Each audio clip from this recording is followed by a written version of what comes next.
بسم اللہ الرحمن الرحیم۔ پرانے وقتوں کی بات ہے کہ دریا کے کنارے ایک گاؤں آباد تھا۔ اس گاؤں کے مغرب کی جانب ایک چھوٹا سا جنگل موجود تھا۔ جنگل کی طرح اس گاؤں میں بھی ہر طرف سبزہ ہی سبزہ تھا۔ اس گاؤں کے لوگ سبزیاں اگا کر اپنی ضروریات زندگی پوری کرتے تھے۔ اس گاؤں کی کچھ زمین زرخیز اور کچھ بنجر تھی۔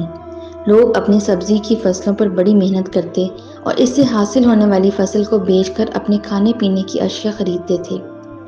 اسی گاؤں میں ایک خان صاحب رہتا تھا۔ وہ بہت ہی عجیب و غریب مزاج کا انسان تھا۔ خان صاحب گاؤں میں ہونے والے مسائل کو حل کرتا تھا اور گاؤں والے بھی خان صاحب کے ہر فیصلے دل سے تسلیم کرتے تھے، کیونکہ خان صاحب کا ہر کیا گیا فیصلہ گاؤں والوں کے مستقبل میں بہت کارگر ثابت ہوتا۔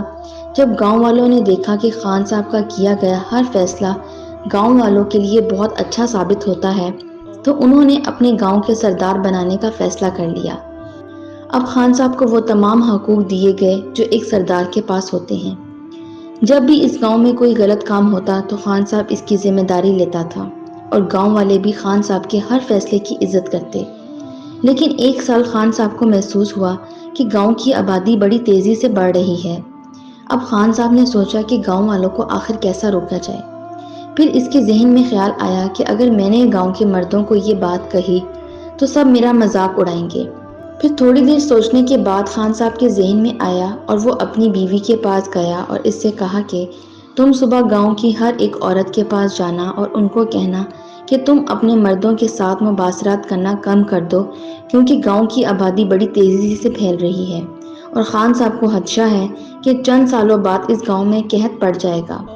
لیکن چودھری صاحب کے اپنے 3 بیٹے اور 3 بیٹیاں تھیں۔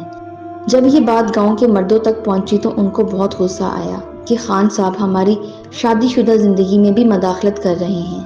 ہم نے اس کو اس لیے سردار نہیں بنایا تھا کہ ہمارے گھر کے معاملات پر نظر رکھے۔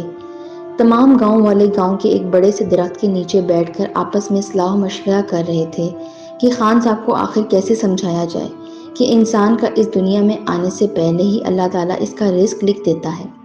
سب یہی سوچ سوچ کر پاگل ہو رہے تھے، لیکن کسی بھی آدمی کے ذہن میں کوئی بات نہیں آ رہی تھی۔ اسی گاؤں میں ایک نوجوان عقل مند رہتا تھا۔ اس نے کہا، آپ مجھے 3 دن کا وقت دیں، میں خان صاحب کو اپنی بات غلط ثابت کر کے دکھاؤں گا، لیکن تمہیں میری ایک بات ماننی ہوگی۔ تو گاؤں والوں نے کہا، بتاؤ کون سی بات ماننی ہوگی؟ اس نے کہا، تم جا کر خان صاحب سے کہو کہ وہ گاؤں کا 2 دن کے وقفے سے 3 دن تک مکمل چکر لگائیں۔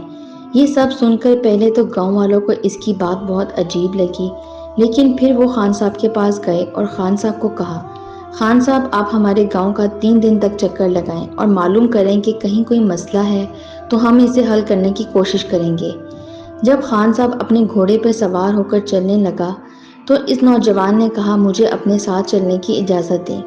تو خان صاحب نے اس کو ساتھ لے لیا اور اب چلتے چلتے خان صاحب اس چھوٹے سے جنگل کے قریب سے گزرا تو خان صاحب کی نظر ایک لومڑی پہ پڑی جو چاروں ٹانگوں سے معذور پڑی ہوئی تھی۔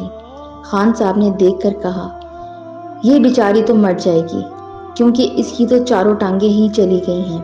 اس کے بعد خان صاحب وہاں سے چلا گیا۔ پھر 2 دن کے بعد خان صاحب وہیں سے گزرا، پھر دیکھا تو پھر وہی لومڑی زندہ سلامت پڑی ہوئی تھی۔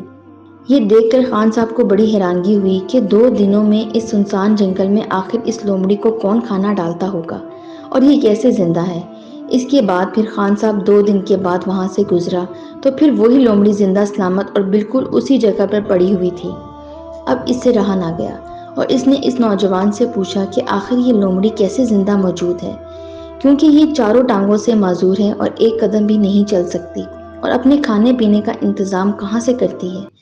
تو اس نوجوان نے جواب دیا، میں آپ کو کل بتاؤں گا آخر یہ لومڑی چاروں ٹانگوں سے معذور ہونے کے باوجود یہ لومڑی کیسے زندہ سلامت ہے۔ اگلے دن وہ نوجوان خان صاحب کو اسی جگہ پر لے آیا اور جھاڑیوں کے پیچھے چھپ کر بیٹھ گئے اور تھوڑی دیر بعد دیکھا کہ شیر کسی جانور کا شکار کر کے اس لومڑی کے قریب لے آیا۔ یہ سارا منظر خان صاحب اور وہ نوجوان دیکھ رہے تھے، لیکن شیر کو معلوم نہیں تھا کہ خان صاحب اور نوجوان اس پر نظر رکھے ہوئے ہیں۔ اب شیر نے شکار کو کھایا اور بچ جانے والے گوشت کو وہیں چھوڑ کر چلا گیا اور اس کے بعد اس معذور لومڑی نے بچا ہوا گوشت کھانا شروع کر دیا۔ کیا یہ سب دیکھ کر خان صاحب بڑا متاثر ہوا کہ جو 4 ٹانگوں سے معذور ہے اللہ تعالیٰ اس کو وقت پر رزق دے رہا ہے۔ اب خان صاحب کو اپنے فیصلے پر شرمندگی ہوئی۔ پھر اس نوجوان نے کہا، خان صاحب میں آپ کو بس یہی سمجھانا چاہتا تھا کہ جو لومڑی 4 ٹانگوں سے معذور ہے اس کو بھی اللہ تعالیٰ اس کو بھی رزق دے رہا ہے، لیکن گاؤں کے بچے جن کے والدین بالکل صحیح سلامت ہیں اللہ تعالیٰ ان کے لیے رزق کیسے بند کر دے گا۔